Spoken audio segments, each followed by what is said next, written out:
ایک حدیث میں آتا ہے، ترمذی کی حدیث ہے، 3 طرح کے لوگ ہیں جن کی دعا ریجیکٹ نہیں کی جاتی۔ نمبر 1، the fasting person when he breaks his fast, روزے دار جب کہ وہ اپنا روزہ کھول رہا ہوتا ہے۔ اسی لیے اس موقع پہ دعاز کو بہت اسپیسیفک کریں اور سوچے کیا دعاز کرنی ہے، ٹھیک ہے۔ اور دعاز جو ہے وہ زیادہ وہ اچھی ہیں جو آخرت ریلیٹڈ ہیں، آخرہ ریلیٹڈ ہے، اور دنیا بھی ظاہر ہے۔ ربنا آتنا فی الدنیا سب سے فیوریٹ دعا اللہ کے نبی کی اسی لیے یہ تھی، اس میں دونوں کا تذکرہ ہے۔ لیکن ہدایت کی دعا، تقوی کی دعا، استقامت کی دعا، اپنے گھر والوں کے لیے دعا، ربی جعلنی مقیم الصلاۃ ومن ذریتی، اس طرح کی دعائیں، اخلاص کی دعا، باقی دنیاوی چیزوں کی بھی دعا بالکل ہونی چاہیے، لیکن اسپیسیفائی کر لیں ان دعاؤں کو۔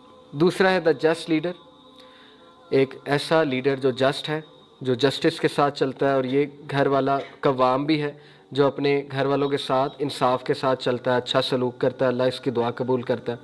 And the supplication of the oppressed person, مظلوم کی دعا، اللہ تعالیٰ خاص اس کی دعا جو ہے وہ سنتا ہے۔ پھر ایک حدیث میں آتا ہے، صحیح البخاری صحیح مسلم کی حدیث ہے، رسول اللہ صلی اللہ علیہ وسلم نے فرمایا when they enter it it will be closed and no one else will go through it۔ تو اس سے روزے دار ہی انٹر ہوں گے، لیکن کون روزے دار؟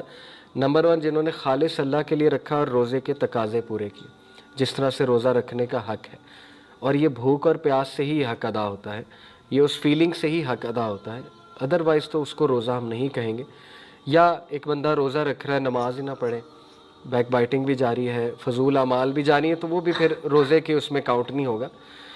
تو احادیث سے پھر ظاہر ہے یہی ثابت ہے کہ یہ ایک فیوریبل منتھ ہے ٹو ڈیٹاکس یور سیلف، ہر طرح کی ڈیٹاکس، اسپرچول ڈیٹاکس، جو بھی دل کے امراض ہیں، بیماریاں ہیں، ان سے ڈیٹاکس ہو بندہ، جو بھی ذہنی بیماریاں ہیں، نیگیٹیویٹیز ہیں، ان سے ڈیٹاکس ہو بندہ، اللہ کے ساتھ اٹیچ ہو کے، دعا کر کے، اللہ سے تعلق قائم کر کے، لوگوں پہ رحم کر کے۔ حضرت عائشہ رضی اللہ عنہ کہتی ہیں نا کہ رسول اللہ صلی اللہ علیہ وسلم بہت جینرس تھے، اور رمضان کے منتھ میں مزید جینرس ہو جاتے تھے، بہت زیادہ جینرس ہو جاتے تھے۔ تو it's a month of generosity, اگر آپ پہلے ہی جینرس ہیں تو 10 ٹائمز وہ جینروسٹی بڑھ جانی چاہیے، گیونگ کی نیچر، افطاریاں کرانا، لوگوں کو انوائٹ کرنا، چیریٹی کرنا، غرباء اور مساکین کا خیال رکھنا، رشتہ داروں سے تعلق قائم کرنا، مزید جینرس ہو جانا وغیرہ وغیرہ، اس سے ڈیٹاکس ہوتا ہے بندے کے۔ بہت سی بیماریاں جو ہے ذہنی اور قلبی بیماریاں وہ ڈیٹاکس ہوتی ہیں، اور ظاہر ہے کہ ہیلتھ وائز بھی ڈیٹاکس کرنا ہے ہمیں۔ پھر it is the month of دعا، بہت امپورٹنٹ ہے، روزے دار کی دعا جو ہے وہ قبول ہوتی ہے، اور اللہ کے نبی صلی اللہ علیہ وسلم نے فرمایا، ابو داؤد کی حدیث، تمہارا رب شرم والا ہے، جینرس ہے، اگر اس کا بندہ اس کے آگے ہاتھ اٹھاتا ہے تو اللہ سبحانہ و تعالیٰ جو ہے وہ اس کو حیا آتی ہے کہ میں اس کو ایمٹی ریٹرن نہ کروں، یعنی اس قدر خوبصورت حدیث ہے۔ تو سوچے روزے کی حالت میں ایک روزے دار ہاتھ جب اٹھاتا ہوگا اللہ کے آگے تو کیا معاملہ ہوتا ہوگا۔ یہ تو عام حالات کی بات ہو رہی کہ ایک عام بندہ جب ہاتھ اٹھاتا ہے رب کے آگے تو اللہ تعالیٰ بہت شائع ہے، اور وہ شائع فیل کرتا ہے ایمٹی ہینڈ ریٹرن کرنا۔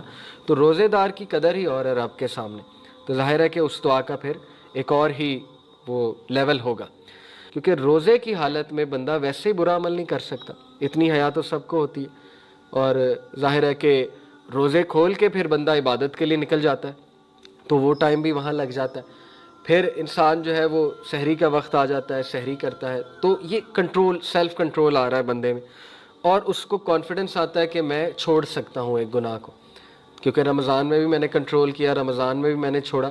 تو یہ پختہ ارادہ کر کے اس میں انٹر ہوں کہ اگر خدا نہ خواستہ کوئی کسی گناہ میں انوالوڈ ہے، کوئی بری عادت پڑی ہوئی ہے، تو وہ روزے میں چھوڑنی ہے، رمضان میں اس کو بالکل ترک کرنا ہے، اور انشاءاللہ اس کو کنٹینیو کرنا ہے آفٹر، کیونکہ رمضان میں ترک کیا تو آگے بھی۔ اور ایک اور چیز یہ بھی سیکھ سکتے ہیں کہ روزہ بہت ہیلپ آؤٹ کرتا ہے، شہوت کو کنٹرول کرنے میں روزے کا بڑا کردار ہے۔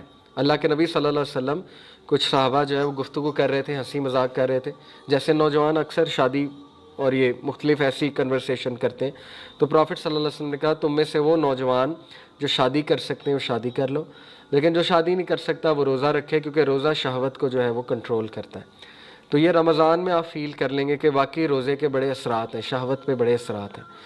تو لیکن روزہ کھلتے ہی اگر ہم ٹک ٹاک کھول لیں گے یا فضول قسم کے پروگرامز کھول لیں گے تو وہ ساری محنت ضائع ہو جائے گی، جو تقوی، جو حیا، جو اسٹرینتھ، جو سیلف کنٹرول ہم نے روزہ رکھ کے اچیو کیا، اور اس کے بعد اس کو بالکل ہم نے نلیفائی کر دیا۔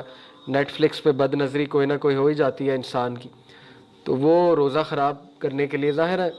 تو پھر انسان کو یہ بھی سرچ کرنا چاہیے کہ روزہ مکروہ کرنے والے اعمال کیا ہیں, خراب کرنے والے اعمال کیا ہیں. گالم گلوچ ٹوٹتا تو نہیں, لیکن یہ کہ بد نظری, کوئی غلط چیز بندہ دیکھ لے, کوئی غلط الفاظ ادا کر دے, گالم گلوچ کر لے, اس سے روزہ مکروہ ہو جاتا ہے. لیکن جو ٹوٹنے والے اعمال ہیں وہ آپ کو پتہ ہے, اس پہ ریسرچ ہونی چاہیے بندے کی. تو یہ چیزیں بہت ضروری ہیں رائٹ مائنڈ سیٹ کے ساتھ جو ہے وہ روزے میں انٹر ہونا. صحیح حدیث ہے ابن حبان کی, اللہ کے نبی صلی اللہ علیہ وسلم نے فرمایا اللہ کا وہ شخص بالکل نہیں پسند کہ جو روڈ ہے, بدتمیز ہے اور گلٹن ہے. گلٹن کا مطلب بہت زیادہ کھانے والا ہے, اللہ نے اس کو پسند نہیں فرمایا.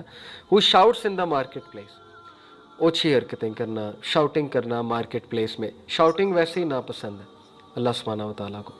تو گھروں میں نرمی سے بات کرنی چاہیے, شاؤٹنگ نہیں کرنی چاہیے, اونچی آواز نہیں اختیار کرنی چاہیے, اور اونچے اونچے ہنسنا نہیں چاہیے. اوچھی حرکتیں یہ پسند نہیں فرمائی گئی. بری عادات کی لسٹ بنائی جائے, 3 بری عادات. جھوٹ بولتا ہوں, اوکے, اس کی لسٹ بن گئی. جھوٹ بہت بولنا, روڈ بیہیویئر, روڈ ہے, ماں باپ کے ساتھ روڈ ہے, دوستوں کے ساتھ روڈ ہے, بیہیویئرل ایشوز ہیں, بیہیویئرل پرابلمز ہیں, وہ لسٹ بن گئی, ٹھیک ہے. تیسری کوئی اور لسٹ بن گئی, کوئی گناہ کا عمل ہے جی, یہ بری عادت چھوڑنی, ڈیلی رات نیٹ فلکس دیکھ کے سوتا ہوں, اس عادت کی لسٹ بنا لی کہ نہیں اب قرآن پڑھ کے سونا ہے, ریپلیس کرنا ہے اس ہیبٹ کو, بری عادت ہے. فیس بک بہت یوز کرتا ہوں, بری عادت ہے, اس کی لسٹ بن گئی. تو یہ اس کے اپوزٹ آپ نے رمضان میں کرنا ہے, پورا 1 مہینہ لسٹ, یہ پورا آپ کو بیہیویئرل میکینزم ہے. تو یہ منتھ میں گول بنائیں کہ کوئی کتاب بھی پڑھنی ہے, میں نے کچھ زکوٰۃ کے مسائل پہ کتاب پڑھ لیں. کتنی کتابیں دارالسلام میں بھری ہوئی ہے کتابوں سے پوری.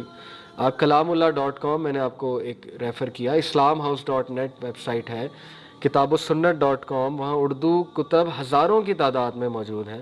اگر کسی کو آن لائن پڑھنے کا شوق ہے, کوئی نہ کوئی کتابیں 3-4 ایسی رکھیں جن کا مطالعہ کریں. ریاض الصالحین پڑھ سکتے ہیں, حدیث کا مجموعہ ہے بڑا زبردست ریاض الصالحین, اس میں زندگی کے دیگر معاملات کے حوالے سے حدیث جو ہے وہ اس کا ایک مجموعہ ہے. یہ اعمال کی لسٹ بنانا رمضان میں بہت ضروری ہے, تاکہ ہم کل کو جب رمضان سے نکلے تو کچھ نالج کے ساتھ نکلیں, کچھ اچیو کیا ہو ہم نے, سوائے بھوک اور پیاس کے کچھ اور چیزیں بھی اچیو کی ہوں. ٹھیک ہے, قرآن مجید کیا ہے, چیپٹر 57 ورس 16, کیا وقت نہیں آ گیا کہ وہ لوگ جو ایمان لائے ہیں ان کا دل افیکٹ ہو اللہ تعالیٰ کے ریمائنڈر سے, نہ کہ وہ ایسے بن جائے کہ جن کو کتاب دی گئی لیکن انہوں نے کتاب کا فائدہ نہیں اٹھایا, ان کے لیے ٹرم پرولونگ کی گئی اور ان کے دل سخت ہو گئے. تو جب ہم رمضان سے نکلیں تو میک شور ہمارے دل نرم ہیں, لیکن وہ کب نرم ہوں گے, جب ہم رمضان کا وہ مقصد اچیو کریں گے جو مقصد رمضان ہمیں دینے آیا ہے, اور جب ہم قرآن مجید سے اٹیچ ہوں گے, اور جب ہم اللہ تعالیٰ کی ورشپ سے اٹیچ ہوں گے. اسی لیے ابھی سے اپنی نمازیں لمبی کرنی شروع کر دیں, اذکار ابھی سے شروع کر دیں, 12 سنتیں ابھی سے لے آئیں, قرآن ڈیلی ابھی سے پڑھنا شروع کر دیں, مختلف صورتیں ابھی سے یاد کرنا شروع کر دیں, دعائیں ابھی سے یاد کرنا شروع کر دیں, تاکہ آپ اپنی روٹین ابھی سے ایڈجسٹ کر لیں اور رمضان